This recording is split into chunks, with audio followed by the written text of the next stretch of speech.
পরের আসন নারায়ণগড়। সূর্যকান্ত অট্ট তৃণমূলে জিতেছিলেন 1.11% ভোটের ব্যবধানে 2416 ভোটের ফারাকে। হেরেছিল রামপ্রসাদ গিরি। এবারের অবস্থা কেমন? এবারে তৃণমূল প্রার্থী বদলেছে। এবারে প্রার্থী প্রতিভা রানী মাইতি। বিজেপি প্রার্থী একই আছে, রামপ্রসাদ গিরি। সিপিএম এর প্রার্থীও একই, তাপস সিনহা।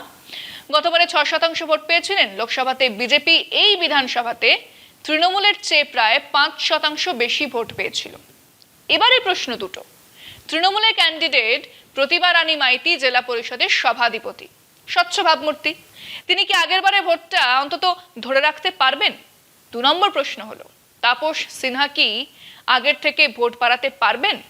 দুটোর উত্তরই হ্যাঁ।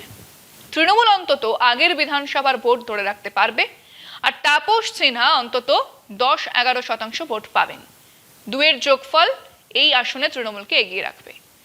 কেবল ওই তৃণমূলের গতবারের বিধায়ক অট্ট বাবু অট্টহাসি না হাসলেই এটা সম্ভব।